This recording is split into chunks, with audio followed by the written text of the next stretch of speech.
it's my like the biggest difference. Like my uh the initial thing that I was talking about, the kitchen being clean and things being done, was for people who have never started anything yet, right?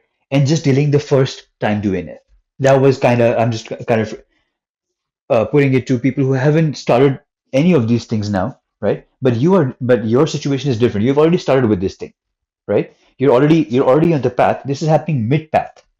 My initial understanding of my initial story was at the very starting of the path, right? Haven't ever done anything yet, and not ready. Like they're not starting because of uh excuses and excuses. Uh, I like before I come to your point, because I think I might have some good insights for the scenario that you've put up. It's y- I have had a conversation with somebody, let's say, and this is a hypothetical scenario, okay? Hey, reading is good. I don't have time to read. Uh, how much time do you have? I don't know. Can you read a page a day? Oh, sorry. Can you read 15 minutes a day? Right. 15 minutes a day reading? Man, I'm not. Okay. Can you read a page a day? Uh, I'm not sure. What are you not sure about? You can find for a page a day? Uh, man, I'm not sure. What are you not sure about? Why are you pushing that one page a day? Man, because it's just a page a day, right? They will come up with any excuse, right? Whether it's about you, their life, about your way of talking, your way of like, they would come up with any excuse, Numan, to not accept it. Those are the people that Maybe I'm maybe I should ask you something here. say. It's because you're saying that, let's say you said to someone that just read a page a day, right? And they Uh-huh. say, oh, a page a day. Do you think a part of the reason why they're saying no is because they don't trust the source of the information? It's so before I answer this, let me just put one scenario so that people don't think that, oh, but what if that person never wanted to read? They approached, right? They approached with this thing. This guy coming here selling reading, like, bro, read a Right? page a day, bro. You've done this. No, they initiated this. I'm saying, and, Right. and and this goes with the same entrepreneurship. They initiate the conversation with you. Hey, I wanna do entrepreneurial stuff, Ali. Hey, bro, are you ready to sacrifice? Hey, wait, man, I don't think I can do it tonight because we're like, bro, it's done already, right? Yeah. No, I Excuses, know what you excuse, mean, right? right? Like, So it's that's what I'm saying. the If so, source, man, the if you're source, selling them something, Ali, uh-huh. like, Mm. as the person, right? Like, you are the source then, right? Like, let's just clarify, like, they would see you as the source of that advice, right? Bro, even the source of that advice, no man, it's so ridiculous. This part of the equation, it's so ridiculous in the sense, I mean, it's so funny that they will know things about me, okay? Yet they would focus on the parts that helps their excuse. See, that's what I wanted to get at. You see, they know of my successes, but they would focus on my weaknesses, even though it might not be related in the like in that point in time. But this is what it's about now. And you're like, bro, please understand that because this is true, right? Where the message comes from matters a lot. It's not about the message, it's about where the message is coming from or who is giving that message. Where I've learned in life that, bro, it's about the message. It doesn't matter who it's coming from. This because this is a complete switch, right? We spoke about this. It's not about who is right, it's about what is right. If it is right, if it's right, bro. I'm sorry if even if I dislike you, even if I like, we're not friends or I like hate is a very strong word, but if I dislike you, but if you said something right, my ego is Right. in so much check right now that I will be like, okay, you're right, bro. It hurts, it hurts, but I Right. know you're I know. right, Yeah. so it's right, right? Like, okay, I Right. accept it. I accept it. I've been lacking, or maybe it was maybe not maybe it is me. I see it. Thank you. Uh, that doesn't mean I started liking you, but I just understand that. Okay, Right. this. But then for some, as you said, or as you kind of put in that direction, that it who is giving that message, right? Matters a Right. lot. Yeah. Matters a lot to people. So And I think, go. Sorry, go yeah, ahead. sorry, continue, No, no, please, continue, please, please, continue. you continue. And I was gonna say, and I think it also says a lot about the person giving the advice, because I've been in a position where someone's asked me like how to be more independent, Hmm. right? And I've given them some advice, like what I thought worked for me. I shared with them, and I found that they did not use it in any Hmm. way. Like they didn't even attempt to try it for a week at least, right? Like Hmm. at least try it for a day, but forget even a week. But Hmm. so I asked this person once, like I pressured him and I said to this person, like, why didn't you like listen to me about this, when I said this to you? And it wasn't, I know you said, Ali, like they focus on like the negative parts about you, right? That's what you Uh-huh. said, right? And like I there is validity to that. I'm not saying it's not valid. Hmm. It's just that I'm speaking from a case where this person just said to me that when they sort of like asked me this question, that what they need to be more independent, to do to be more independent, they were hoping to rather just talk about like the difficulties of becoming more independent. Like they weren't looking for advice. And I asked, like, Hmm. well, what kind of person would want to just talk about like the difficulties of becoming more independent rather than asking the right questions or getting the right advice? And this Hmm. guy was like, it was just about like venting Hmm. sometimes, right? And it's just like venting about the difficulty of the journey, venting about like the difficulty of finding solutions. And it never made any sense to me. And then, I realized the reason why this person was saying it this way was because, like, before like I achieved my level of independence, what did I do with this person? I used to just sit there and vent, Hmm. right, about like difficult stuff, and he would vent to me, I would vent to him, like we're just venting to each other. So even when he was trying to change his lifestyle, he still saw me as, like, a person he can come to vent to. He came with that identity, Hmm. right? And he's just stuck with that identity. And so like when I give him an advice that is helpful, or I think that could help him, like his identity can process that, because his identity just sees as me as someone that I can just vent to. It's not that it's reflecting on an older one. It never changed, Hmm. Hmm. right? He doesn't see you as the new person. Sorry, it's just a bit of a digression. No, it's okay. It's It's I just see a it's not discovery. a digression. I think it's just a continuation. It's just a continuation. It's a follow up or like a progression of a conversation that would take place, right? And then kind of looking back at it and analyzing it. So I think it's completely in alignment because not every person, not every interaction is according to how you perceive it to be, right? No, it Everybody has isn't. their own thoughts, Yeah. everybody has their own, they're trying to get something else out of it, and sometimes you don't recognize it. Sometimes, and I would say the only place you might be at fault within this, because your advice is good, but maybe it's not for the right time. Maybe you did not But see that they were yeah, asking for something else and you yeah, just gave them something else, right? You're like, yeah. hmm, And hmm, also, Ali, like it's also that, like, do they see you as that person?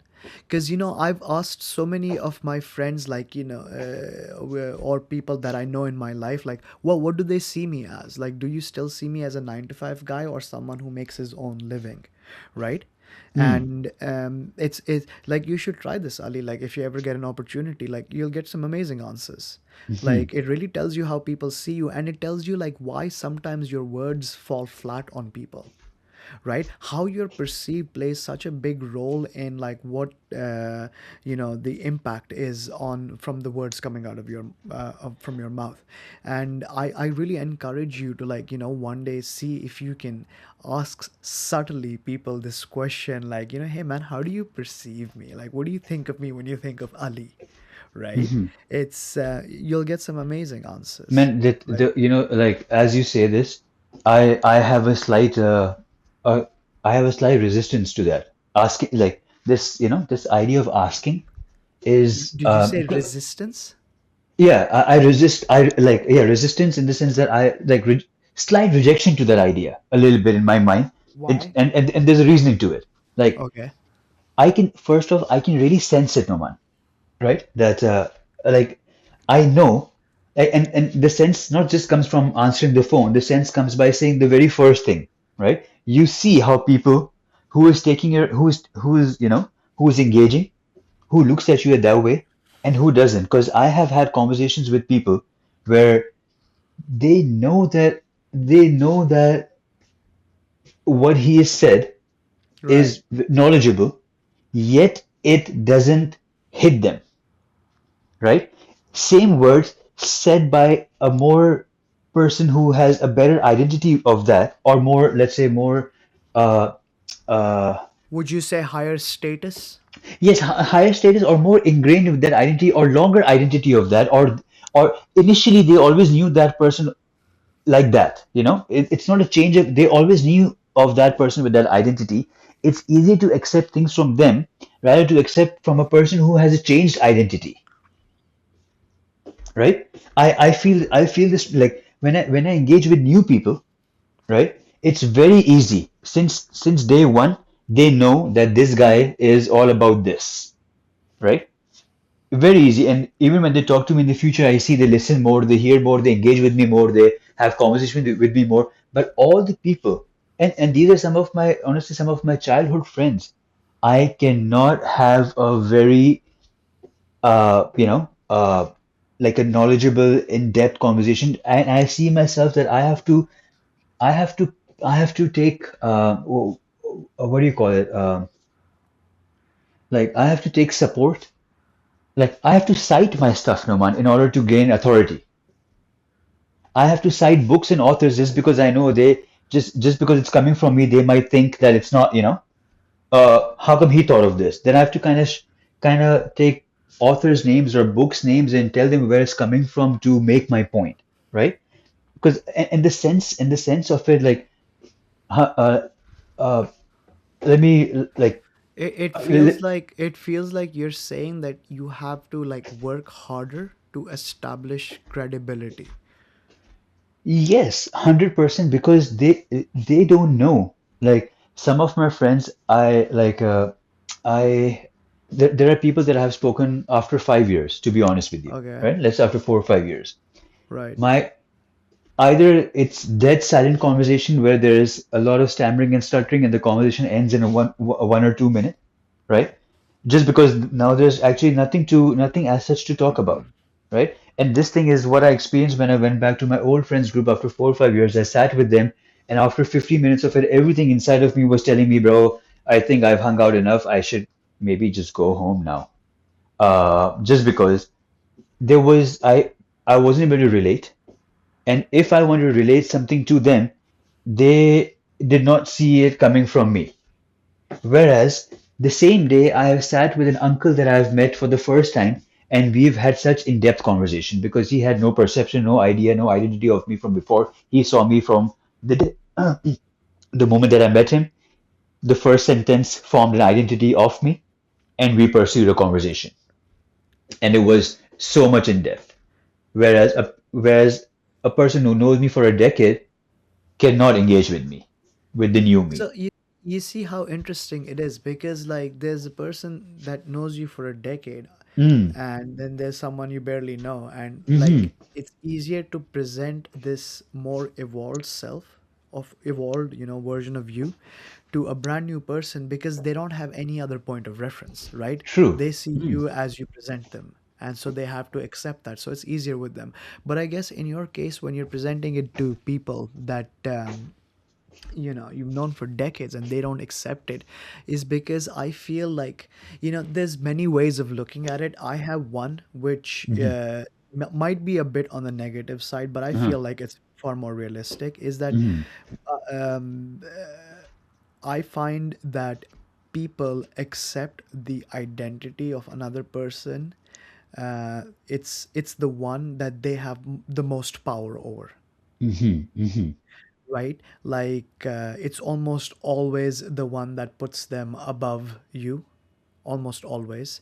And it's always with family members, it's almost always usually the case, right? Like whether They it be will your friend. they will Yeah, remind you of it, Noman. they will They exactly, will they will they will remind you, remind you, right? they will talk about scenarios from the past, and the thing is, now you're so conscious, you know what they're doing. They don't know what they're doing, right? But Yeah, you know what their system is trying to do. Their system is trying to attach you back to the old stories. right. Remember how we used to do this, Ali? And you did that, you did this, you did this. Even though you're like, bro, that was a decade ago, and I see you are just trying to know me as the same, you know, Person, yeah. it's the same person, or you're trying to bring that, not bring that out from me, but you're trying to relate to me at that level. This is 2025. This is new, Ali, bro. Can't we engage this way? But and to be Right. honest, I personally, this is not to talk big about, like, oh, I personally give people this space very intentionally, Noman, very intentionally. That I know that even the friends that I met after a decade, right? It wasn't like that. I never assumed that I knew what was happening in their life. It was never like, hey, are you still doing this? Are you still doing that? I never asked that question. I was like, bro, what you doing these days? Right? You tell me. You tell me your story, because it's a very subtle change, right? You met people that first sentence that will after meeting you, there will be, hey, Noman, are you still doing this? Right? Yeah. Because, right? Instead, wouldn't it be a better question? Go like, hey, Noman, what are you doing these days? Right? It's, I know it's a very subtle change in It's wording, not a, but it's, I don't think it's a very subtle change. I think it's a big indicator of growth on the other end too, right? Like how someone speaks to you is also an indicator of growth, because it shows that they're also open to possibilities, that they're open to evolution, that they're open to like people growing and evolving and changing, right? The people most resistant to change, the people most against the idea of stepping outside of the comfort zone, are the ones that usually refuse to accept an evolved identity or a new identity, right? So like, that's why they use references that are so old, because those references are where they know their comfort, right? Like that's where their comfort is. Like they don't know how to negotiate or like communicate with this new Ali that is basically right now talking about, like, let's say, he's talking about consciousness, and the and what does consciousness mean? Like it's not like, having an intellectual conversation, right? This isn't a question of like whose intellect is more. This is just a discussion on the human. Like you are a person as well. Like, if you think about like what's in your head, like that kind of stuff, and trying to have these kind of levels of discussions and conversations with friends that still refer to an old ideology is never gonna happen. Like I've never found myself in a position where and I'm speaking from my perspective, Ali, not like how someone treated me, how I treated someone. So you get a picture, like where a friend of mine, they're quite successful with, like I said, programming, right? And I sought them for some advice, and I asked them, like, hey, I plan on executing this sort of like building this project this way. And when this person gave me their advice and they gave me their like recommendations and whatnot, despite knowing the level of authority that they have, despite seeing it quite clearly in front of me, right? Like I found myself not putting, much weight into it. Like I didn't find, like, I was so convinced by it. I didn't find that it literally like made me rethink my strategy. It just seemed like someone was talking. And it's not that I think less of him. It's not that I think of myself like more than him or something. It's just that my brain refused to accept that this guy somehow knows something about what I am doing and is telling me like how I should do it. right? In the end, obviously he was right because it never worked. Like you know, Mhm, like mhm, it's not that he wasn't right, but I thought about it a lot. Like, why did I behave this way with this person, right? I know he's an authority, and it took a lot of time to come to the realization that when we were in university, it was the other way around, right? Like this guy used to rely on me for like practically everything, mhm, right? mhm, Like, oh, help me with my papers, and like mhm, help me do this, and like how do I apply for this kind of grant, or how do I like apply for these classes. So he's always constantly like helping this dude. So the fact that he turned around and started helping me, I wasn't used to that feeling. It seemed so foreign to me. Like I was like, what is going on here? mhm, mhm, Despite mhm, me initiating, like you said, right, Ali? Like despite the other person initiating it, and I mhm, initiated it, right? And mhm, then mhm. I just walked away. And it, yeah, like I said, it took a while to realize. So this is I feel like um um a sense of like because the person is already in some sort of like state of stress and confusion with the problem that they're trying to solve, Mhm. right?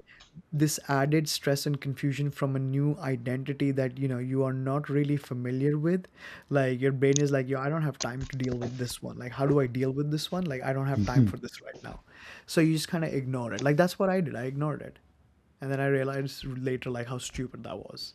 Anyway, just a little anecdote on this. No, but it's how interesting, like it's how interesting is this, right? Just like these simple things reveal so much of your of your ego, your belief, the way your perspective of things, your engagement with people, your interaction with Right. interaction with people. It's just like every small thing kind of does reveal a little bit about a little bit about you or a little bit about them or a little bit about the world, just the way things are. But it's yeah, it's because I'm with you on this. I've had similar things, Ramander, where I knew of someone a certain way and now they are a certain way. And it's hard, and I don't know It's whether hard to accept. it's hard to accept whether you It's call it hard to envy, accept. jealousy, ego, your ego being hurt. But then the thing is, as soon as you push yourself saying, congratulations, Yeah. I'm happy for you, something feels lifted a bit. You're like, okay, I did the first part. I Yeah. congratulated them. I accepted it. That Yeah. yes, that they have done good, right? Now they know it. I still like, and this is me being very human and very, like you feel something a little bit like man, You you know. do. You absolutely do. And I want to, Ali, just Hmm, because you gave this example, right? hmm. Like it's I find that with identities, like, actually, can you just say that last part that you just said? Can you say that again for a second? Where with some like where you have a hard time accepting somebody's change or somebody's success just because you had a way you knew them of a certain way, and now they're doing. Let me put it this way. Now they're doing better than you.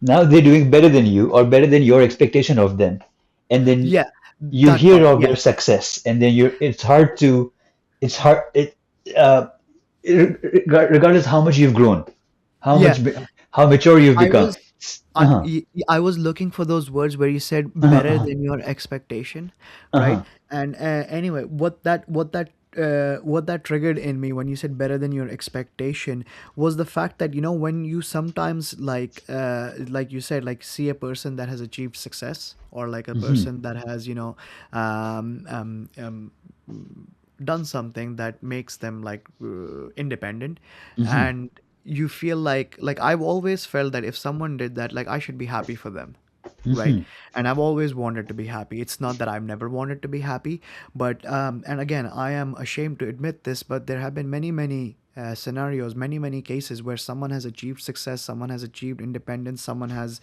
started a company, and I have not been happy. I have been like really like that sinking feeling you get uh-huh, inside uh-huh, when sometimes you mhm, fail at something. Like, I feel like I have failed. mhm. Like, it should be me. Why is it this douchebag? Uh-huh. right? Like I'm Uh-huh. like I know like it sounds like I'm just like I want to communicate like how Hmm. strongly I have felt. Like I am ashamed to Mhm. admit this. Like I should Mhm. not feel this way, but I've said this to myself many times. Like look at this douchebag. Like I have filled this person's immigration forms because this Mhm. Mhm. moron didn't even know how to apply for a goddamn work permit. Like I Mhm. had to fill it for them, and now he's made a stupid company selling some office chairs, and look, he's bought a Bentley coupe, right? Mhm. Like you Mhm. you see, like, and I tell myself like, here I am, right? I work so hard, I try so hard, I read every day, I learn, I practice, I try, I fail, and like look at this guy, right? Like, and it's made me angry, and I have every single time it has happened. I have always regretted it, right? I've always asked myself like, why do you care so much? Like, that's his life, Bro, like it's he it's still no wants to joke. live It's his no life, joke that the right? saying is so old and so rooted that comparison is the thief of all joy, It right? really Right? is the thief of all joy. It's because this is what you do, right? You for like you compare, right? It's In a way that comparison factor, even though like it's a different degree of it, right? I know it's not exactly like me versus him, but there's something that's still biting, that something stinging. I'm just trying to figure out what that sting is exactly, right? Because it does sting. It stings. Let's be real, right? It stings it for a makes bit. you feel inadequate, right? Like it Hmm. makes you feel inadequate, right? Like because then it makes you feel like you're behind, right? Hmm. Like, and someone has done because like the conversations of like being independent, starting your own business, they're very common conversations among friend groups, Hmm. and Hmm. like even family members, right? So like at some point you've had this conversation with someone close to you, and for someone else to achieve the outcome of these conversations, right? Like, and someone especially, like, can Hmm. sting because then it makes you feel like, well, I didn't learn anything I with like this. honestly, I have a I now that we're talking about this, I kind of have an answer to that. Like not an answer to that, answer to this, not as a solution, but as a coping mechanism. Okay, let me put it this way, or like a statement, or like, and this goes back to our conversation about belief in positive thinking, right? Like now at this stage, and this like I think we like I'm talking about a personal level, getting carried away with this conversation.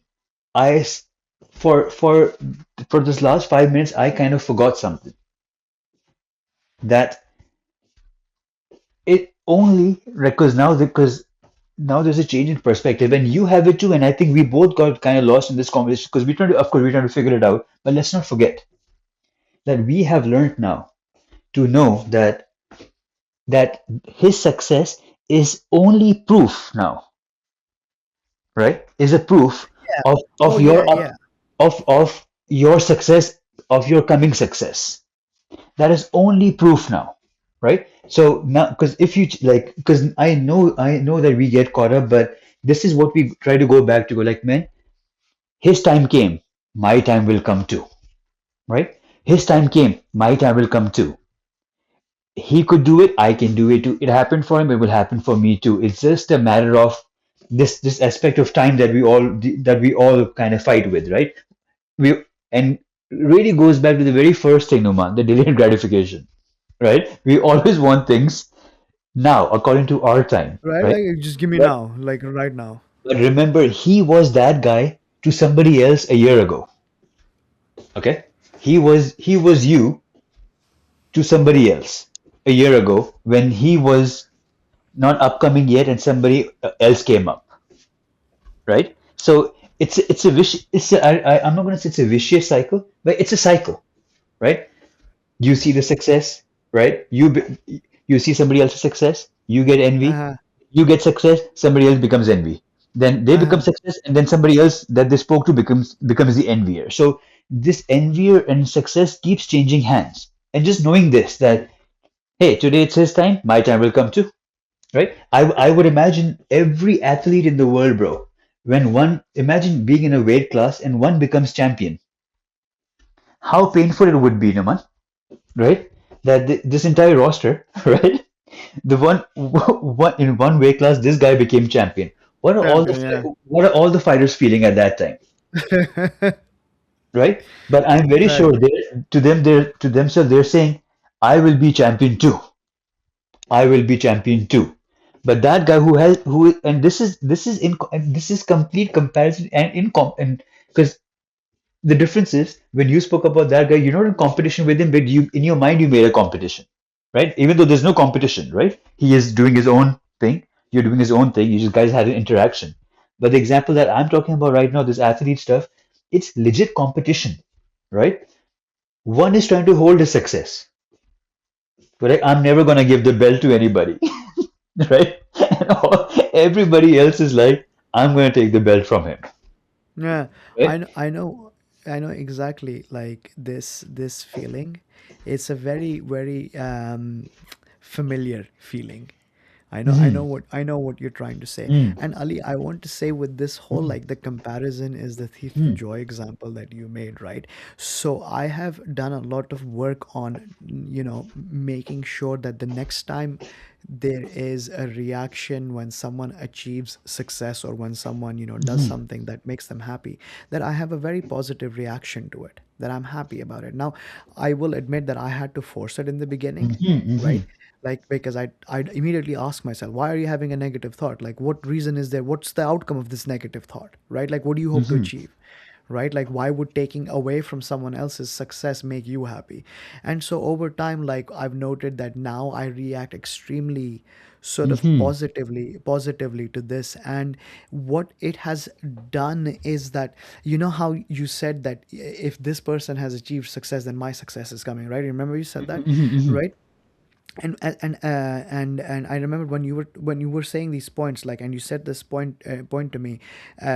I thought to myself like that now when I feel happy when I see someone in a successful position, I always immediately follow that happiness, that sense of euphoria that you get, that feeling of euphoria, mhm, from experiencing something like this, with the idea, exactly as you put it, that my success is coming too. Like it's not even like it's something that I have to sort of like come up with to say, as that's mhm, what I'm trying to say, mhm, is that it's like a what's the word, reflex action, mhm, right? And it makes me feel very like uh, happy. Like it's like the interaction that happens ends on such a positive notes that I can comfortably move on. Because when you're on the other end of this, when you have a negative reaction, the interaction doesn't close for a while, it's right? It it's stays with you, it's like you still you brood about it for like a no week. man. This just kind of taking this thing a little bit further. Just a funny thought.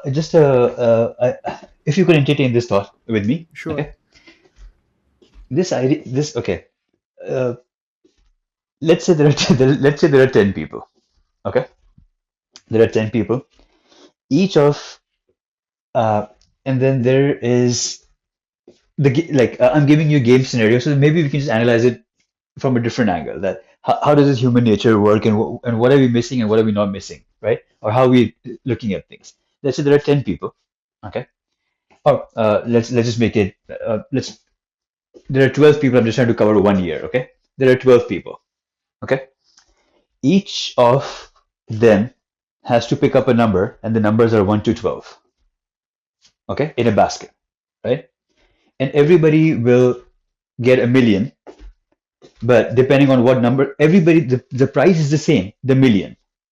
Okay, but somebody might pick up number one, that means they're getting the million in the first month. Okay, and somebody might pick up number 11, that means they're going to get the million in the 11th month. Okay. Okay, Okay. even though the 12th one knows that he will get the million in the 12th month, how much does he envy the number one? Just curious. Do you think? I Yeah. Yeah. I know. The second you said like how it was gonna work, I was like, the Huh. 12th guy is sitting there. He's looking at number one and he is just swearing at him. It's like, you bastard. Like you sitting there and enjoying the money, and I have 11 months I need to wait. Right? And then he's questioning everything, right? Why didn't one come to me, or why couldn't I be number five or number six? And the fifth one is thinking the same thing about the third one. the sixth one is thinking the same thing about the fourth one, right? And everybody Exactly. is thinking the same thing about the first one, even though they all know that after this period of time, everybody will have it, Yeah. right? But then, so how do you avoid this? How do you how do you how do you It's fight this feeling? it's it's I think you know what it is that the see the problem here is that number one is doing everything that number 12 wants to do, or at least a Uh-huh. large percentage of it, Hmm. right? Hmm. And 12 desperately wants to do it. Uh-huh. 12 is looking at it, 12 is getting angry and jealous about it. 12 knows that he has to wait and it will come to him. Like Uh-huh. he knows that. He knows But that. he, Uh-huh. yeah, but he doesn't want to because he wants the dopamine now. The delayed gratification doesn't exist, right? Like, like it's not there. He's never Uh-huh. practiced delayed gratification. And Uh-huh. it's also not helping that number one is going out there, like, doing everything that number one wants to do. And even if somehow number 12 waits for a month, then there's number two. Number two is True. obviously now not going to stop, right? And you see that by the time it comes to number 12, right, like by 11 people are doing more and more. And this is also like a perfect analogy of social media. You look at one Uh-huh. millionaire and he's Hmm. living in a fancy house and you're like, I want a fucking fancy house, right? Like I want a house on top of a hill. And then you see another millionaire and he's driving like Lamborghini and you're like, now I'm going to buy a Lamborghini, right? And now there are people showing off Bugattis, right? It's Uh-huh. even more expensive, and you're like, now I want to, like everybody has a Lamborghini Hmm. already. Now I want a Bugatti. So you're constantly chasing something, right? So number 12 is obviously like there is no end to like the desires that number 12 can achieve when he gets that money, right? And so he's obviously like just he Always can't wait. chasing in that sense. So, Always, exactly, always mm, chasing, mm. always, like a little and then bunny, let's say, okay, now it's the same game, Noman. Okay, it's the right? same game, but instead of number 12, okay, it says because I told you I'm going by year month. That's why the number 12 was there. Okay, now let's say instead of number 12, it says December. Okay, and the December guy has no idea that there are other players in the game who go January, February, March, April, May. He has no idea. He just knows that, hey, December I will get my million. He has no idea about the others. Then he has, yeah, nothing to compare against. And then how happy is he Yeah, waiting for that December, right? yeah, Really, really going for morning walks every day, yeah. whistling. He's Hey, hey, exactly waiting for preparing. December, Yeah. waiting for December, it's coming, right? So you see, just this small change in perspective, Roman, of knowing No, not knowing. I agree with you. I agree with you, man. Like it is definitely a small change in perspective that has such a big impact. Right? Crazy, crazy. It absolutely is mind blowing, like how much impact small mindset shifts can have. Ali, I was thinking of a funny story as we were Say, talking say. about delayed gratification. Hmm. It's an actual true story. It happened in university, in college. You might remember him, like my earlier roommate who came from an exotic location. And The so one who one ordered day, really big sushis, that? yes, yes. I'll tell you more about him offline, but like I know you know him, Uh, and so this guy one day, like that minute rice you get, uh-huh. like the box one, right? Like you can cook in Hmm. a microwave. So most people don't know this, that minute rice is actually not minute rice. Like it takes 5 minutes to cook, Hmm. Hmm. and my roommate, somehow was convinced that he could cook minute rice in under 1 minute. Okay. And I was like, how can you cook minute rice in under 1 minute? So this was his strategy. So Hmm. to cook minute rice, you have to put it into like a cup of water and then a cup of rice and then put it in the microwave and then heat it for 5 minutes and the rice is ready. So his strategy was that he was gonna boil the water first, Hmm. right? And then he's gonna put the rice in the boiling water and then put the pot in the microwave for 30 seconds on extra Hmm. high heat and the rice would be cooked. So he actually did like 45, 50 seconds and that was his plan. Hmm. So I was like, well, how is that even like possible? And so he did it. Obviously, it didn't work, right? Mhm. Like the rice came out pretty garbage. And Mhm. so I asked him, like, why? Like, you had to wait for the water to boil, which took like another, 5-10 minutes, right? And Mhm. then you did this, all of this to make the rice. Like, you put all of this effort into. He's like, I just wanted my rice quicker because I want to play video games. Mhm. So I'm like, well, you didn't stop to like think like the whole process of this. Like, no, didn't stop to think. And bro, he took that rice and he still ate that rice. Like, it was half Mhm. cooked. Like, it was completely, like, Uh-huh. genuinely half cooked. And like, he drained the water and he took it and he just went to his room and he ate it. And I noticed that he used to do these things all around the house. Like, he would skip as many steps as possible, cut as much time as possible to get the result that he wanted. Like, Uh-huh. wherever it was possible. Like, I swear to God, he bought an office chair once, Mhm. right? And he sat on the box of the office chair for 2 weeks. Mhm. He didn't take the chair out of the box. I was like, you have the prize right there. Uh-huh. That's what you wanted. And you don't even want to open it. He's like, no, no, like, like, it takes time to build. It'll take like 2-3 hours to build. So it's a simple IKEA chair. It takes like five Uh-huh. minutes to Uh-huh. build. Mhm. But he was so used to this. And you'll also remember, like, this is bringing me back to the delayed gratification thing. Mhm. Like, you've been a smoker too, right? Like, I've been a Mhm. smoker too, and a lot of us have been smokers too. Mhm. I found out from people that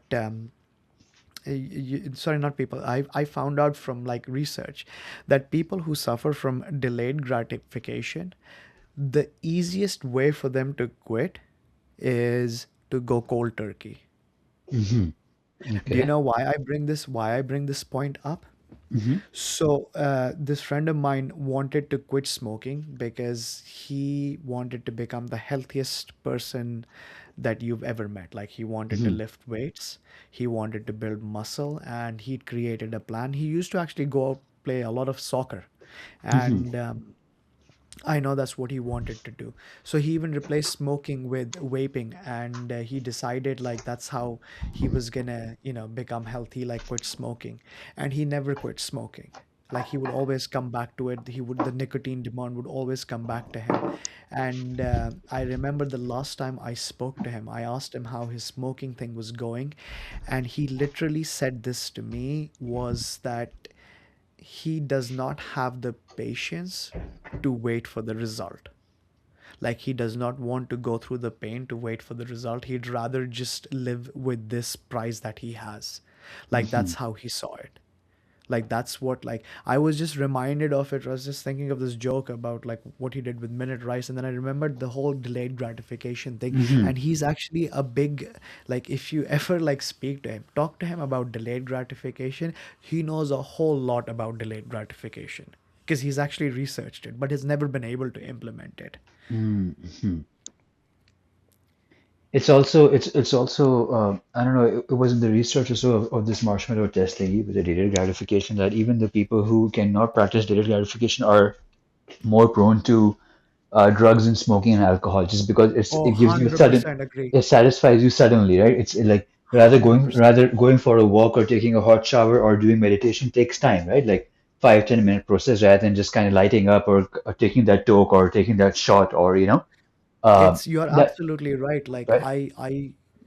and just, on this topic of delayed gratification, I think like it's important to sort of like understand like how big the impact is of this little like bad habit, Mm-hmm, right? mm-hmm, Like, I think it really has a massive impact on your adulthood. And I think about delayed gratification so much nowadays, mostly because like I know that the work that I am doing, the person that I am trying to become, it requires a lot of patience because the results are not immediate, right? The results, you have to wait for it. The results are like, maybe a year from now, maybe 6 months from now. Like, I'm not gonna get them, but I have to work towards that. And it's challenging. Like, it's really, really challenging. it's like The when you say this work stuff, right, man? The work that I don't know how we can relate exactly to this, Like maybe it's kind of coming up because of some of the previous things that you mentioned, but with this delayed gratification and work and success we talk about, right? Uh, a lot of people sometimes end up doing a few things at the same time, right? Every entrepreneur, I think, goes through this stage, right? Like where they're trying to do a few Multiple, yeah, things, right? yeah. Multiple streams, multiple this. This just came to my mind. If somebody was to, let's say, if I am doing three things at the same time, okay?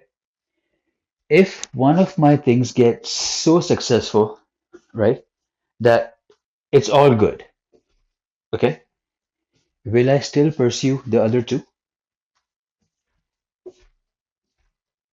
That's a very good question. Uh, I don't think so. I don't think Right? so. Like, if honestly, if you ask me about this conversation, this recording thing, at this point in time, if you ask me for this specific thing, I would say for this specific one, I would say yes, just because it's so fun to do, right? Like, there's so much to it. Like, I know it takes time, right? But again, the thing is Do you so not much fun. do you, But do then you there not is think that's do you not think your answer, like, I feel like I have to point it out, but do you not say, think say, that the answer that you gave right now is mostly in part because of the maturity you have right now? 100%, 100%. And the thing is that I mentioned this one, but at the same time, I already know the answer about something else that I'm doing that I know I would drop it. If I make it with something else, Right. I might drop that one. And now that's making me think a bit actually that what does that mean, Ali? That if this worked and then if I dropped that, then why was I doing that? Was it again the success money chasing thing, or was it something out of passion I was doing that I would do it anyways? It's I don't know, it's a little bit of a uh yeah. You see do you see it, no?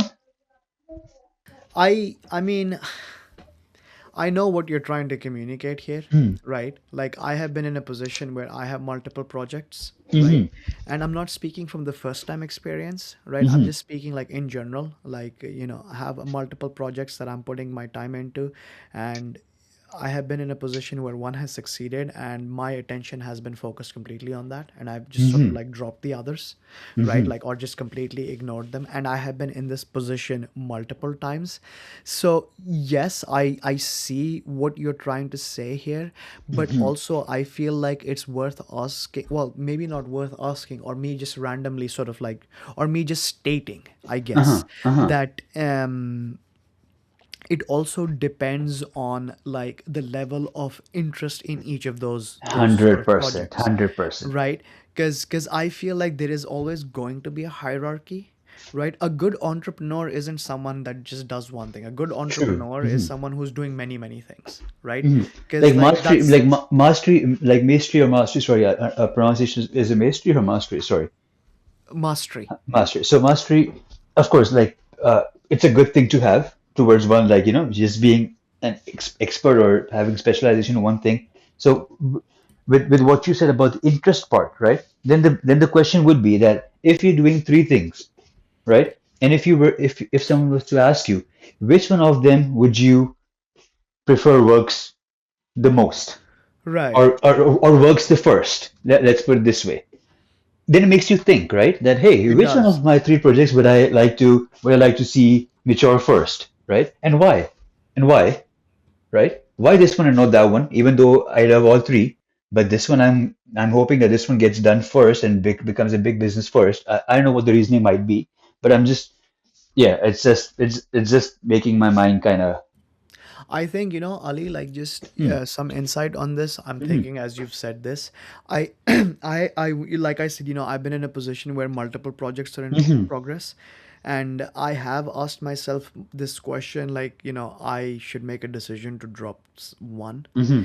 and back in the day I have like dropped projects based on the performance, or like, where I was going with it or how much I understood it. But now Hmm. it's all about like, well, asking two questions. Like, one is, what was my intention with this in the first place? Right. Mm-hmm. And the second was always like, well, how, passionate am I about this? Like, these are the two questions that I ask Mm-hmm. sort of now. Right. Before I didn't. Before it was just like, sort of like, how I felt about it in the moment when the question was presented, like Mm-hmm. which one would you drop, right? And I felt that it was almost always the one where the intent was just to make money. And so I Mm-hmm. was doing something because I felt like, it's something similar to this has achieved success for someone else, and they have made hundreds of thousands of dollars or millions of dollars, like kind of like doing drop shipping, right? Mm-hmm. Like I jumped on the drop shipping bandwagon, I jumped on the ebook bandwagon, I jumped on the, what is it called, the LinkedIn influencer bandwagon. And then I Mm-hmm. asked myself like, hey, well, which one do I want to drop? And then I even expanded to YouTube. And then I realized that, well, most of these I did because I was desperate for money, right? Like I wanted to Uh-huh. make money, and Mm-hmm. like they never made me good money, right? It was a lot of work. I didn't enjoy it. And I immediately dropped them and I never looked back, right? And then I put my attention to something that wasn't making me money, but was still fun for me in a way, right? Mm-hmm. But it's just just I just wanted to share this insight with you on this one, because that's what was coming to my mind as you said this, like this is what I did when I faced a question like this. Mm-hmm. Mm-hmm. Interesting. Now that's it's Yeah. just like as I asked, it just became interesting for me too because I started kind of thinking. I was like, hey, the projects that I'm doing right now, if this one worked, would I still pursue this other two? Maybe the second one, but third and the fourth one, I'm not too sure about it. But if that's the case, then, but at the same time, if the fourth one works, would I still pursue? So I'm just trying to see if each worked, right? Right. What happens to the other three, right? In some cases, if the fourth one works, I'm still keep the first one. But if the first one works, I will not keep the fourth one. You see what you Right. like? It's a tricky one, but It is it's something to very think true. about. Mm, It's something, and I want to tell you something like this, and we can, decide if we want to continue like mm, talking more about this stuff. But like, I want to tell you something I once learned from mhm, someone in a conversation about like doing things, right? mhm, Like the idea of doing things with a purpose, right? And so I was talking to this, I had a client and I was consulting for their website, and I was trying to get them more views. I was trying to get, their website to load faster, like just, the usual stuff. mhm, And I remember like we went out for lunch and I was giving him like an update on how things were going, and we were talking about like what, his vision was for his company and his website, and like how I was going to create his vision. And we had a very productive conversation. And then, like once that was done, you settled in and we started talking about like entrepreneurship, and I, wanted to get his backstory. And he started asking me like, that now that I'm into consulting and like it's a good business, good, margins, and making good money. And I said to him like, I have other ventures that I'm also exploring. And so he didn't ask me what they were. He asked me, well, what is the purpose of those ventures? mhm. Right, that was the first thing he asked me. And I was like, well, what do you mean by like what is the purpose? So in my mind, I'm trying to find the purpose Such now. a beautiful question to ask, Right, to be it's honest, such a right? like and such a direct and beautiful question. Mhm, And like mhm, in my mind, like, what I'm trying to do, I'm thinking of my venture number two. Let's just say, like, for example's sake, it's like a bottle of water, and I'm trying to find out what is the purpose of me selling a bottle of water. mhm, I'm like, well, there's thirsty people, right? Like, I want to sell them a cheap bottle of water. But that's not the true answer. The true answer was bottle of waters have like really good profit margins if I can sell them, like, with a good marketing, like, pull behind it, mhm, right? Like, I can make a lot of money. So the purpose was to make money, right? And I'm mhm, just using the bottle of water as an example. So I mhm, said to him that, like, well, I don't really know. And then we kind of beat around the bush. And then I finally admitted to him that, well, I want to make lots of money with something that I don't really believe in, but I know like the customer believes in. I know mhm, that the customer wants to, like, there's a big demand for it, whether it is like social media hype or just general like interest based kind of thing. And he said to me, he's like, well, you're approaching this wrong. You're trying to replicate, and then find success in that. What you need to do is you need to recognize a high ticket, like high profit kind of thing, and Mm-hmm. then tell yourself, like, I'm not passionate about this, but I want to execute this like with 100% of my effort, Mm-hmm. right? Like, you're not trying to like make this into a living, you're trying to make this into an outcome. So he's like, I want to make $1 million from my YouTube. So you do YouTube until you make $1 million, and then you move on to something else because that was your Mm-hmm. goal. Mm-hmm. Or you can decide at that point. And I asked him, like, well, why do you do it this way? He's like, well, then you don't have to reason with yourself ever again as to why you're doing this in the first place. Mm-hmm. Mm-hmm. You've essentially like created the foundation that the purpose of this project is to buy me a Lamborghini. Don't be Mm-hmm. ashamed about it, right? Like, go do it then, go make that money. And I had a lot of hesitation as he kept saying this, and he kept saying this to me, is that the thing that he's trying to get me to do is to believe in it wholesale. Like, you need to believe even in the most like short term sort of like venture. Yeah, and don't If and I feel one thing is also trying to kind of convey within this, and because I see you did point it out that uh-huh. don't be ashamed of what No, you don't be. of Yeah, what you want or what you need. If like if if it is a Lamborghini, if it is a Lambo that you want, right? Don't be ashamed of getting judged. Oh, Numan is still thinking cars and materialistic. But like, bro, this is what I want. This is what I want. Done. exactly. Yeah. I want to buy myself a Rolex. Oh, this is such bad spending. Oh, this guy's trying to show off. Whatever, bro. I wanted it. I got it. It's done. Like, it's about you. It's not about like because sometimes we are ashamed of saying of Mm-hmm. like it's Mm-hmm. of the things that we want, right? Like, man, I'm doing this because I wanted this thing, And like and and and don't be I even would. ashamed of getting the like, oh, I did this because I wanted likes. Then say it. Yes. Then say it, Yes. right? It's okay. It's okay. You wanted that dopamine, but accepted that, hey, I strictly made this video. I strictly said this thing just because I wanted a reaction. I wanted likes. I wanted to be liked. Say it how it is, bro. It's okay. It's I okay. I I will tell you, like, uh the idea of like being ashamed, right, Hmm. about some of these ventures, like, and I remember him saying that the problem with being ashamed, when you say that you're doing something for money, most people are ashamed because it makes them look greedy, Hmm. right? It makes them look like someone that's just money obsessed. But the problem with being ashamed is that when you make that association in your mind that you are publicly ashamed about one of your projects, or Hmm. the reason behind one of your projects, you'll never give it your 100%. You'll never give it Hmm. the effort it deserves because you're trying to still hide it, right? Like, Hmm. if you weren't trying to hide it, then you don't have a project. A, B, it's not public yet, or C, like, you are still so early in the entrepreneurship journey that you don't know when to keep your mouth shut, Hmm. right? Like, you don't know, like, this person doesn't need to know about it right now, they might misinterpret. But in my case, like, it was that I was ashamed of the fact that my motivation behind this was purely money. So it was looking like I was going to take advantage of people to get as much money out of them as possible, just so I Hmm. can be rich. But then he said, well, you don't have to take advantage of people. You can still create a good product that sells for a short while, fills a need, fills a demand, solves a short term problem. You make your money, you get out. A lot of people do that. A lot of millionaires Hmm. do that, Hmm. right? Like, you don't have to constantly be making money. You could make 5 million and just put it in an ETF and retire. Hmm. And I realized that when he said that, don't be ashamed, like, put in all the effort, he was absolutely right. Because, like, I was ashamed of my YouTube when I first started, and it caused many, many years of delays, not months, Hmm. years.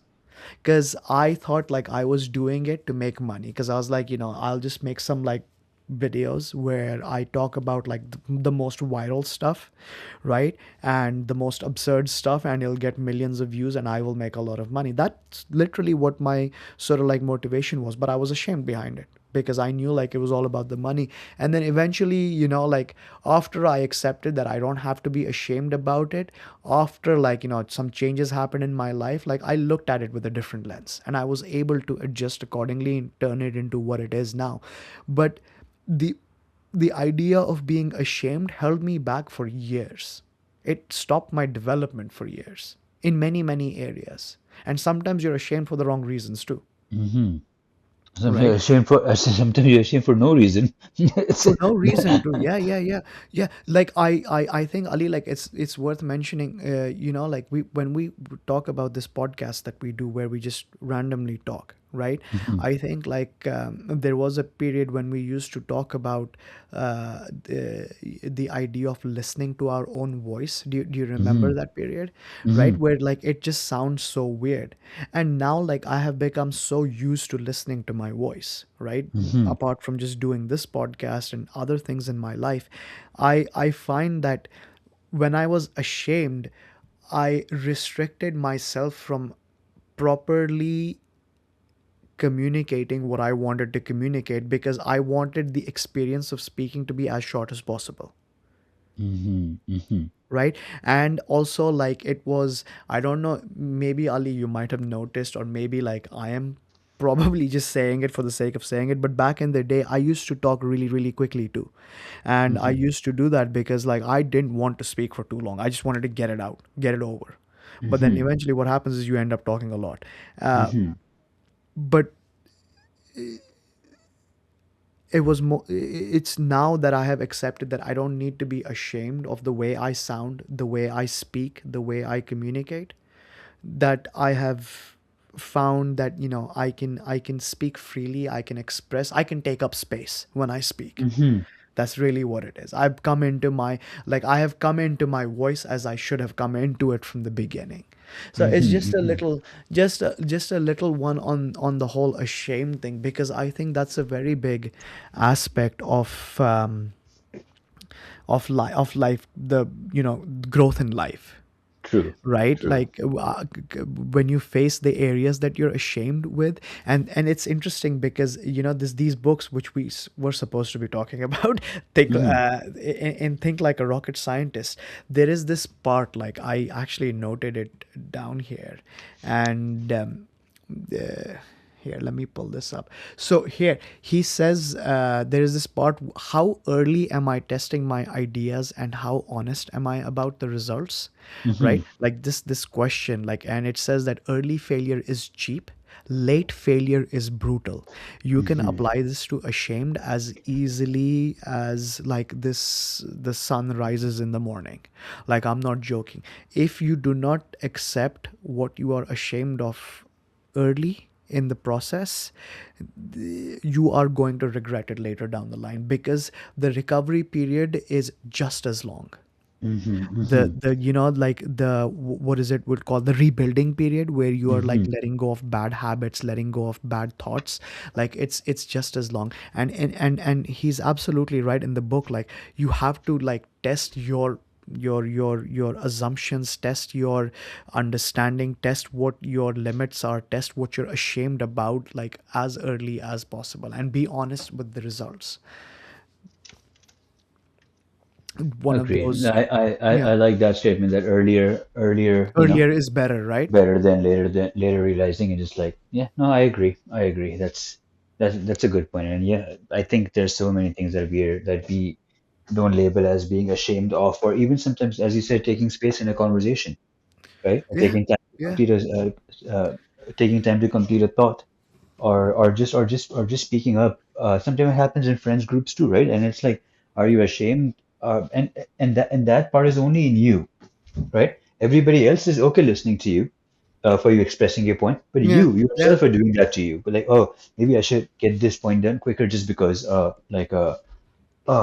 maybe I'm taking too long. Bro, do your thing, right? Like, do your thing. It's completely fine. Yeah. So no, I see it, Amma. You do, right? Like, yeah, Mhm, I feel like, with both, like, the books that we were supposed to be Mhm. discussing, Mhm. right? I feel like many of the topics that we still discussed are still part of the book, right? Because in thinking like a rocket scientist, it's all about figuring it out, right? And figuring it out is a very sort of like broad field that encompasses a lot of like subtle sort of actions that you need to take, questions you need to ask, moves you need to make, and that's how you arrive at a good conclusion, at a good outcome. But to be able to do that, you have to be like more introspective, you have to be more aware, and you have to be recognizing of like your own actions, thoughts, and basically be more recognizing of the sum of the person you are, The right? uh, I think the best thing you can like even with these two things, the best thing that can happen to you, or the best thing that happens to you with these, with both the things mentioned, like going against the resistance, right, and thinking like a rocket scientist, right? Uh, Hmm.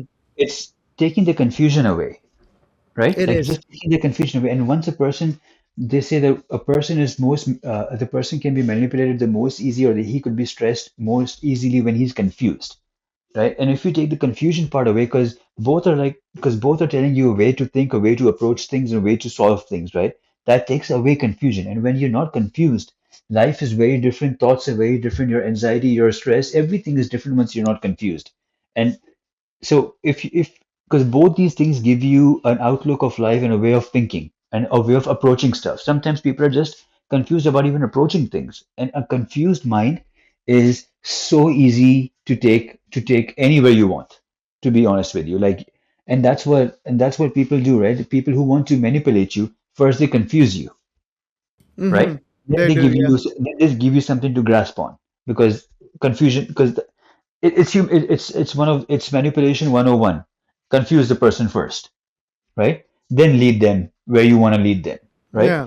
So Yeah. don't be confused, right? Like sort it out, see it from a different angle, and know that there are other angles to things too. Know that if something is like I'm trying to touch at both books, right? Like uh, know that there are different ways of looking at things. It could be done different ways, right? Hmm. So think it through, and and and for the War of Art one, it's simple. It's just like don't be confused in the sense that know what's stopping you. Know that it's like know what needs to be done. Just knowing that, even that brings you so much at peace, knowing that, hey, I know I should be doing this, but I'm not doing this. If only if I do this, everything would be okay, rather than I don't know what to do, right? That state is Right. very bad. Going like, man, I don't know what to do. Then you really don't, then anybody will give you anything and you'll grasp onto it, right? Whether it's true, lie, whatever it might be. But at least you have this certainty that I know if I was to do this, life would get better. I'm just trying to get the courage to do this. I'm having a hard time, but I know once I do it, it starts moving in the right direction rather than, again, I don't know what to do. The worst statement that could come out of you is, I don't know what to do, right? Right. So let me ask you this, like let's come to a closing here, Ali. Like Mhm, I think let's just do this is mhm, you might have already mentioned this, but I'm going to ask you this as a uh-huh, question. So, if there is one thing you'd like to communicate from the book that you've read, one mhm. takeaway or something that really you wanted to talk about, what is that? Like that you'd want to say? You need to continuously bring your attention to what's right or what needs to be done. Okay, expand a little on it, please. Mind forgets. Mind is just gets distracted very easy, forgets goals very easy, finds excuses very easy. You need to remind yourself continuously that this needs to be done, this needs to be attended to, and this is what my goal is. Too many things are happening around you, too many conversations, too many distractions that literally sometimes you come back to it and you're like, oh man, so much time went away, or I forgot why I like. So what I'm trying to say is that in order to fight resistance, you have to acknowledge the resistance all the time first. That, hey, this is what I am fighting against. It is in my attention. I need to attend to this. As soon as you forget, that's what it wants you to do. It wants you to forget that you're fighting against it. So remember the Right. fight. Remember Right. what you're trying to do. Remember what you're up against. As it really, really wants you to forget about it so that you don't attend to it. Right? Right. Keep I like that. reminded. Keep reminded. Keep reminded. I like that. So if I was to ask you, Hmm. maybe it might be a challenge or not, but if you were to sum this up in like a sentence or two. No, like I would say once you don't try, don't like don't don't fight it at once. When you figure out what's stopping you, right?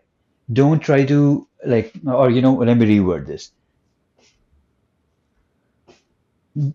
It's very easy to say, but hard to do. Don't be afraid of the other side. You just don't I know. like that. As uncertain and as uncertain you think, as certain you might think failure is, or Uh-huh. uncertain you might think failure is, same goes with success. You never know. You just never, don't be afraid on the other side. You just don't know the other side. It could be so much better on the other side, and it will be better on the other side because it's not this side anymore. Right.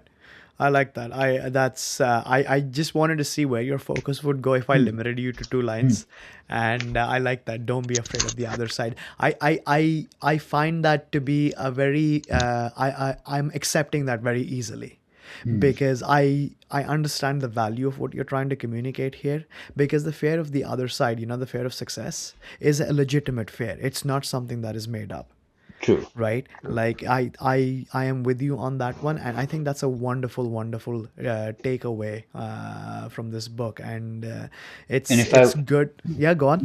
I'm sorry, I was going to say, if I was to limit you with a sentence for your book, Yeah. what would it be? So for me, it would be that failure isn't an identity, Hmm. right?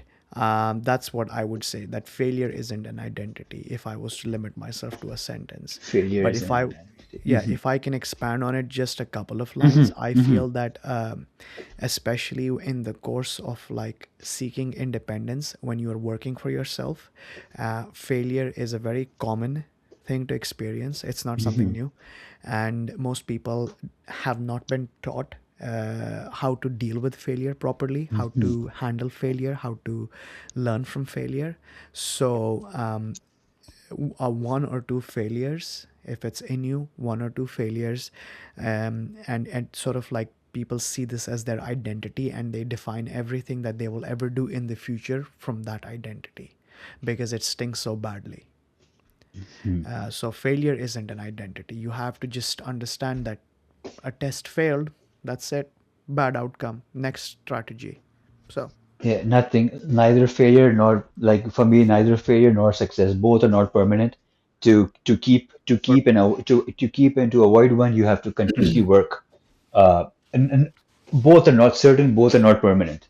To avoid yeah, one and to keep one, you have to work as hard as you wanna, as hard as you would.